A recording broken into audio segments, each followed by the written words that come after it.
Bismillahirrahmanirrahim. Assalamualaikum warahmatullahi wabarakatuh. First of all, let me introduce myself. My name is Alya Nanda Muthia. I'm from PBIA 2023, and I will explain about psycholinguistics. First of all, let's express our gratitude to Allah Subhanahu wa Ta'ala, the most merciful and compassionate. Secondly, salawat and salam always be delivered to our Prophet Muhammad Sallallahu Alaihi Wasallam, who brought us from the darkness to the brightness. The honorable person, our lecturer, Mr. Dr. Kaharuddin, S.IP, M.Hum, as a lecture on a psycholinguistics course. First question. There are three stages. First, the conceptualization stage and semantical knowledge. So the first stage of language production is conceptualization, which can be understood as a process of bringing concepts, ideas, or intention into our minds as an initial preparation before we start speaking.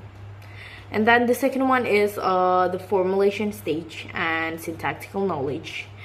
So the formulation stage refers to the activity of creating or preparing language production by selecting appropriate words and sentence structure combined to make a meaningful speech. And then the third one is the articulation stage and phonological knowledge. So the articulation stage refers to the act of pronouncing concepts that produce a series of clear or easy to hear, and then effective or easy to understand.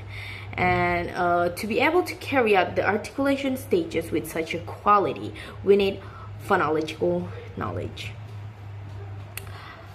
Phonological knowledge may be understood as the ability to construct sentences according to the concepts existing in our minds and pronounce them with proper speech sounds or suitable according to phonological rules. The second question. So to carry out these three stages, humans need knowledge of language, which Chomsky calls as linguistic competence, which consists semantical knowledge, syntactical knowledge, and phonological knowledge, by which each knowledge will function at each stage. So answer for the third question.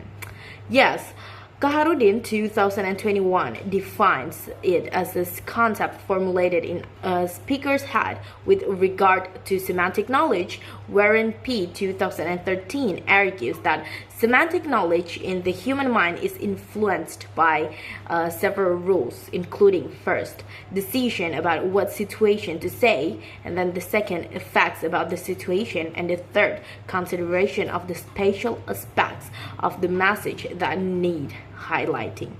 And then as a student of English education, I also agree with this view because conceptualization cannot stand alone without meaning. When we try to express ideas in communication, we do not only think of grammar and vocabulary, but also meaning that we want to highlight. Semantic knowledge provides the basic for interpreting and organizing concepts in our mind so that our messages can be understood clearly and comprehensible. And the answer for fourth question. So there a picture. So the little girl is planning to express a concept from a situation that a cat is catching a mouse. This refers to the first rule, namely the speaker's decision about what situation to say. And then the second one, before the little girl verbalizes the situation, she initiates the speech production concerning the situation by conceptualizing what she sees in the form of intention. And the conceptualization process occurs by involving three types of concept. Namely, the first is catching as an action, or to stop a mouse that is trying to escape. And then the second is the concept of a cat as a subject, or an animal doing the act of catching. And then the third concept is a concept of a mouse or an animal of which the action of catch is carried out.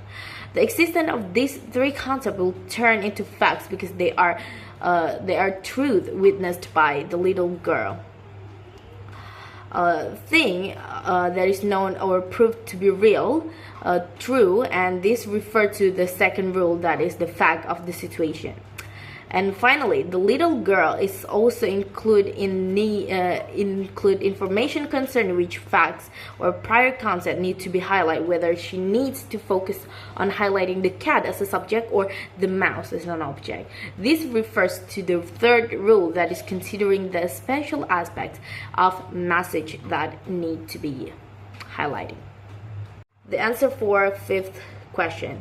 Semantical microplanning refers to the action of a speaker to determine what types of speech acts can be used to express concepts or abstract ideas in his mind effectively. A speech act means an action chosen by someone to express a message or a concept, whether by asking, requesting, explaining, comparing, and etc. Clark, 1996. Meanwhile, semantical microplanning is an action taken by speaker in determining and using the type of speech act used to communicate message in his mind, and which facts will be used as the main focus to be highlighted so they can be conveyed to the other party. And then the last answer for the last question. A. Wernicke's area is the area of the brain involved in language processing from conceptualization to formulation.